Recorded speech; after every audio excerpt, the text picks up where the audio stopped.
The Secret to Fixing Back Pain, Part 3. Hey everybody, this is Mike Erlob with another episode of Power Your Life. So, it's so good to be with you guys, I gotta tell you that. I really truly value this time and being able to spend and share with you, give you some of my thoughts and ideas, and I just hope that this is really, you find some value in it and that it really helps you live that, that more full, happy, pain-free life that we're all meant to live. So in the last session, I talked about the relationship between the nervous system and your psoas. And, I've got to tell you, it is so critical to your well-being that you keep your psoas healthy. And, I told you in the last episode that there was one activity that we all do daily that was most damaging to your psoas. And can you guess what that is? I'm sure you can, because I'm doing it right now. And that is sitting, okay? Believe it or not, sitting is actually killing you. Sitting recently is been created, it's been determined to be more dangerous to your health than smoking. And sitting is one of the biggest culprits to creating an imbalance in the psoas. So now I know, some of you might be thinking, Mike, I don't sit that much. I got a job where I'm up, I'm moving around. And that may be true, but I don't think most of us even realize how much that we really are sitting. Obviously, it makes sense, when you're in a desk job, yeah, you're going to be sitting a lot, and you might be sitting for 7-8 hours. You do a lot of computer work, data entry. But when you really think about it, even if you have a job where you are on your feet, you're still driving to and from work when you're commuting. Still, when you're relaxing at home with friends, you're sitting. What's the first thing you do when you get home? For most of us, we sit on the couch, right? So, we sit to eat. You go out on the weekends, now that the movie theaters are open, and you sit for a couple hours in the movie theater. Really, when you break it down, most all of our activities that we do in a developed country involve sitting.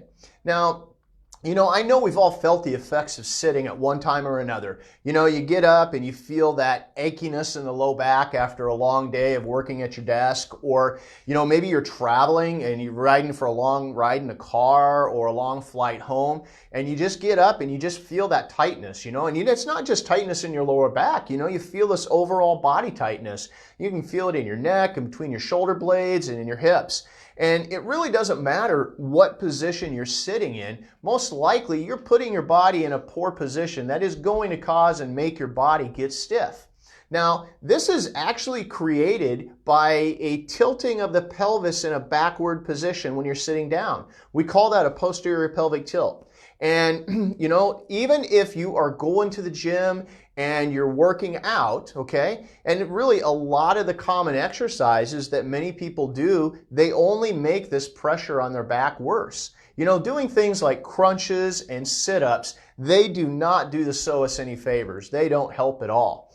Now, it is important to keep your glutes and your legs strong, but you see, if you're flexing your hips too much, then you end up restricting the motion in your hips, and then your back and your knees end up taking most of the stress. So a lot of times what people are doing by going to the gym, even though they mean well, is actually making this position worse, making the problem worse. So when you sit in a chair for a long time, you see, that psoas is going to shorten. And when you stand up, you don't really stand up all the way. So like right now when I'm sitting, if I stay like this for too long, that psoas muscle, it's gonna just start to shorten and come together. Think of it like a rubber band, right? And so if I stand up, that psoas, which is right in through this front area, okay, if it gets shortened, all right, and I go to stand up all the way, sometimes I don't really get into a full locked position, okay? Many times we're still slightly flexed at the hips because of that tightness in the psoas. And then what happens is this really creates a forward pull on the spine by the psoas, and that creates compression. And I'll go ahead and sit back down now.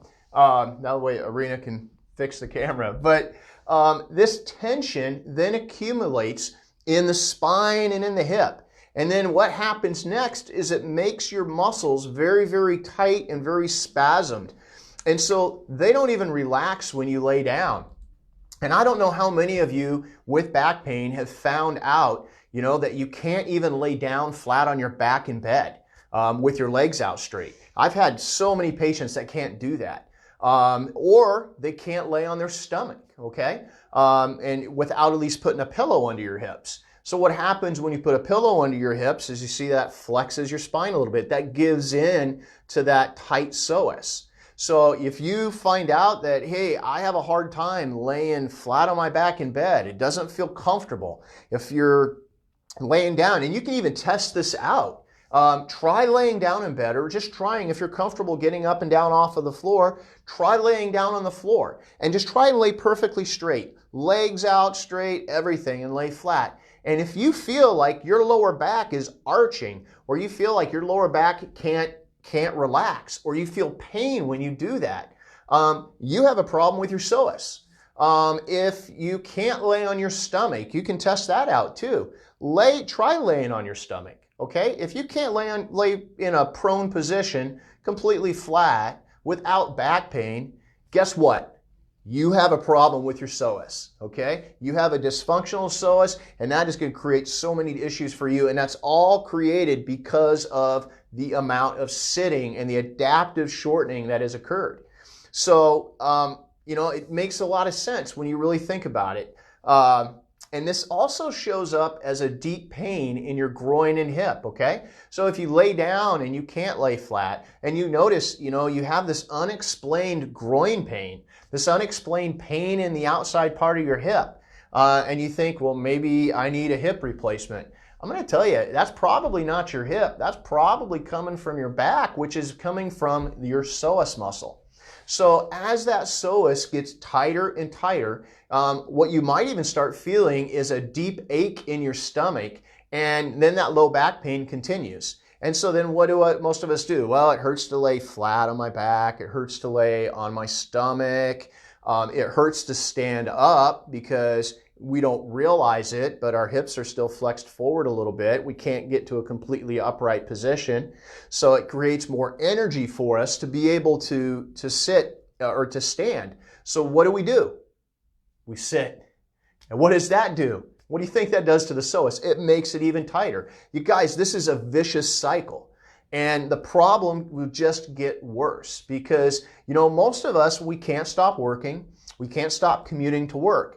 And you might even think, well, what I'll do is I'll just start standing more. So even if you don't have a dysfunctional psoas yet, you might think all I need to do is stand up. And some employers are starting to use standing desks. But you see, not even that is going to fix the problem because this damage with your psoas and the spine, this has been going on inside of you for years. Okay, this has started out when you were a kid and all the sitting that's been accumulated. There has to be action to correct these imbalances. So, the bottom line is that by spending so much time sitting in a flexed position, combined with a lack of proper movement, really has created a perfect storm, so to speak, to create that tight and dysfunctional psoas. But not only is sitting causing the psoas to tighten, this muscle is also the first one to tighten under stress. Okay, so remember we talked about that with the nervous system? This is why I talked about that last session, is because that fight or flight response, remember we said that, the psoas is one of those first muscles to react when you're under stress. And that's because it wants to either contract up to curl you up into a ball, or it wants to fire so it can kick the leg and run away from danger. So not only does the psoas tighten when you're faced with stress, it creates a fight or flight response. And that stress can be anything. It can be just worry about your debt or finances, or the fight that maybe you had with your spouse, or the conflict you're facing at work, or just driving in traffic and someone cut you off and it just really ticked you off. All of that creates stress. And not only does the psoas tighten up into that protective posture, it's the last muscle to let go when the stress is done. And this is really become how many of us have been living. You see, we've gotten so used to being comfortable and being inactive, and the damage is happening to us without even knowing it until one day your body can't handle it anymore and you start feeling the pain. You see, your body will respond and adapt to everything that happens to you in your life. The state and health of your body is a direct result of how you live. So injury, trauma, stress, posture, all of these things build up. And you see, our bodies then become set in their ways, and then a pattern of muscular tension develops. And then this leads to chronic degenerative changes in the spine. So I want you to know though, not all hope is lost. I'm not trying to be gloom and doom here, because all of this can be prevented and these things can be fixed. But you know what? We're going to talk more about that next time. And now I wanted to just let you know, if you hadn't gotten a copy of my new ebook, The 5 Best Kept Secrets to Fast Back Pain Relief, you can get yours simply by emailing me at mike@flex-pt.com or shoot us a message on Facebook Messenger. So, like always, I love thought-provoking quotes, and I'm going to leave you with this one from Rick Warren. And he said, "Imagine how much you could bless others if you simply cleaned your closets and passed along your abundance, giving the things you don't use to people who will." So I'll let you guys think about that one for a while. Until next time, power your life and keep moving forward.